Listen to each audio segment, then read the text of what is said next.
Hello and welcome to week 3 as we begin to read Plato's Symposium. I am recording this video from Santa Monica. Sorry for all of you enduring the snow out there. It is only 75 here and I'm going to spend the rest of the day at the beach with my family. But I'll be thinking of you in the cold weather there in Denver. I'll be as succinct as possible. This is a primer to get you oriented in reading Plato as efficiently as possible, and I want to point out a few things that might help your reading as you move through this dialogue, this symposium. So if you haven't already started reading, go ahead and start reading Plato's Symposium. I've posted links. You can find the PDF in full online in various places. It doesn't really matter where you find it so long as you're reading a copy of Plato's Symposium. There are other ancient Greek folks who wrote symposia as well, and I don't want you to read theirs, so just read Plato's, okay? Now, Plato's background will be helpful to understand him as a writer, him as a philosopher.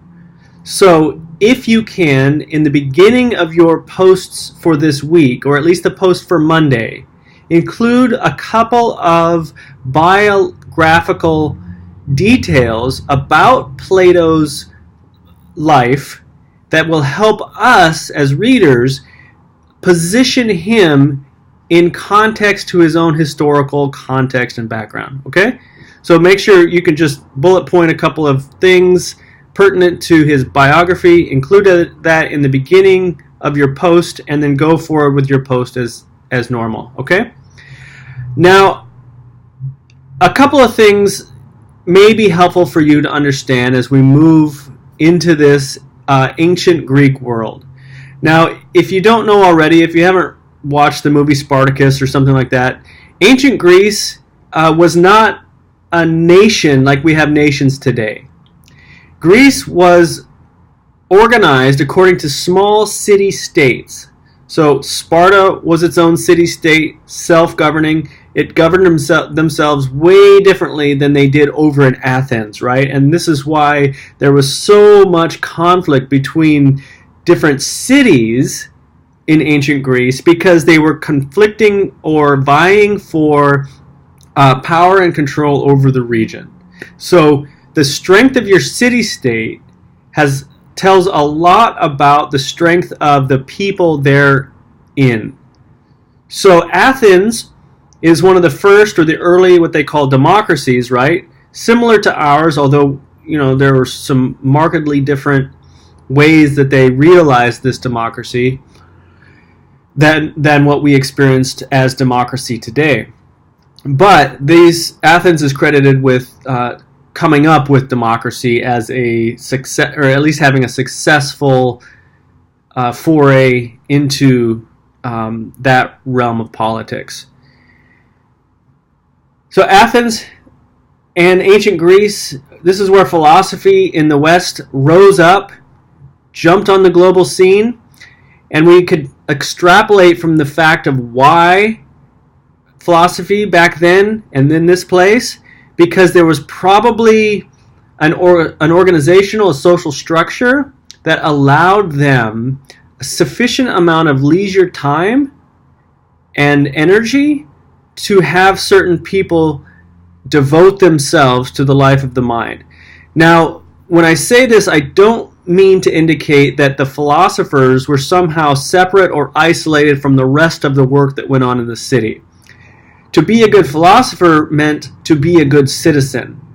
And the more you study philosophy, the better citizen you can be, right? So there's a direct correlation or relationship between the work and the energy that we put forward as individuals in this polis, in this city, with the life of the mind of chewing on as many complex and complicated ideas, whether they're politics, military, economic, whatever actually all those realms, right?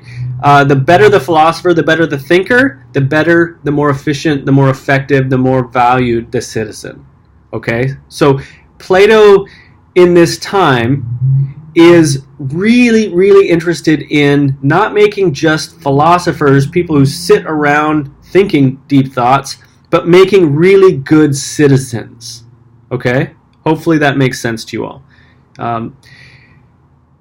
Plato is credited with founding the first kind of university, right? It wasn't like what we have today, but his academy, Plato's academy, was an institution for learning. And if you were accepted as a student into his academy, like Aristotle was a student of Plato's, you would be expected to read all of his dialogues, all of Plato's dialogues. You would read them aloud with one another in the room, and oftentimes each person would take turns, I think, reading the different characters. You would read these, you would digest them, you would contemplate them, you would discuss them, and then you would try to make sense of how that lesson relates to the other areas of life as well. Now we're going to be reading the Symposium in the next couple weeks, which is one of the clearest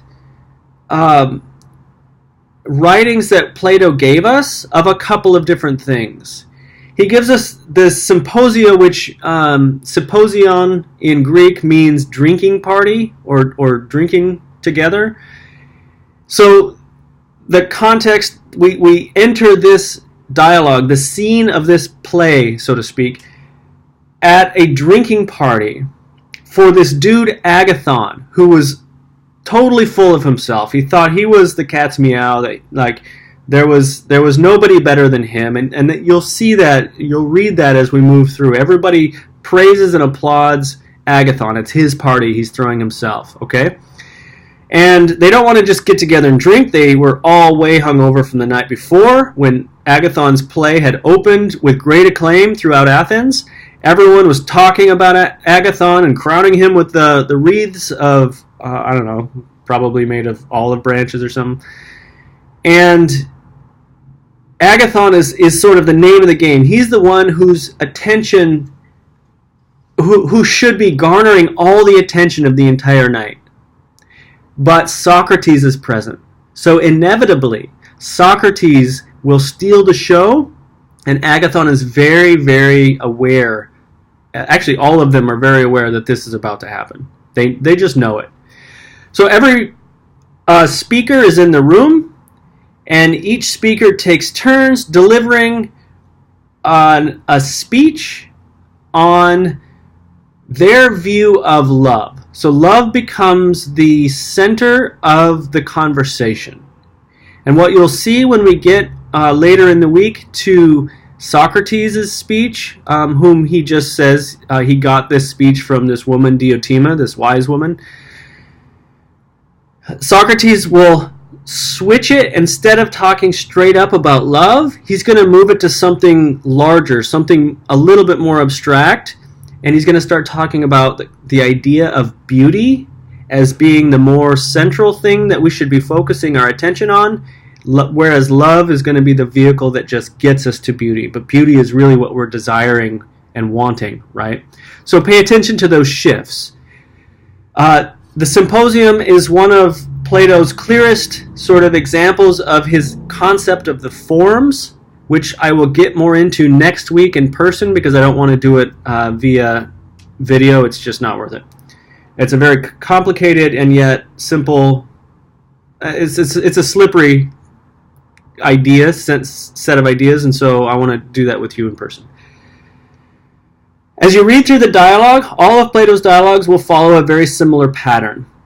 Think of like this pyramid shape or this mountain shape.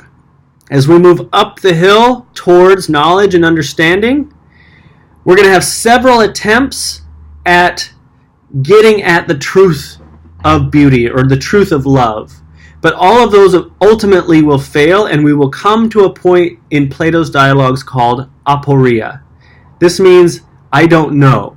So whenever you see someone in the dialogue say, I don't know, whether it's in earnest or in jest, doesn't matter, that's a critical turning point where Socrates can enter, or some wisdom can enter, and give us a new insight. That's the pinnacle, the top of the mountain.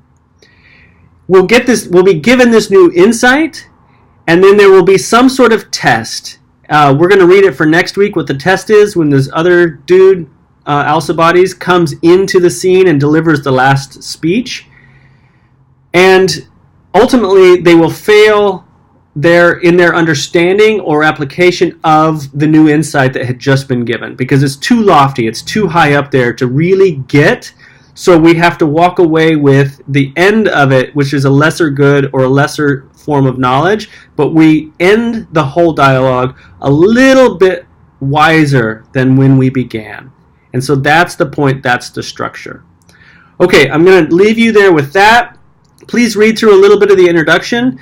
Know that ancient Greece has way different sets of morals and mores than we have today. We read especially sexual morals and sexual mores through Victorian lenses, like Victorian morality. They don't have that sense. They have a whole totally different social ethical structure in which you're going to see throughout here. We're going to talk about the lover and beloved relationship, this relationship system between older men and adolescent boys.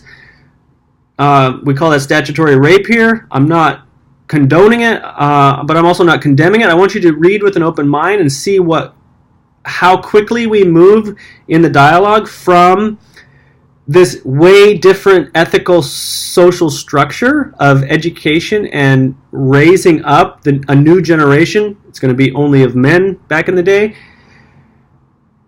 which is totally different than what we've got going on today for what's acceptable and what's not. So read with an open mind for the ideas. Plato will move us quickly from the love of the body to the love of the soul, the more esoteric, generalized intellectual concepts. So if you have questions, please continue email me, and I look forward to reading along with you as you participate in the next week's discussions. Hope you're well.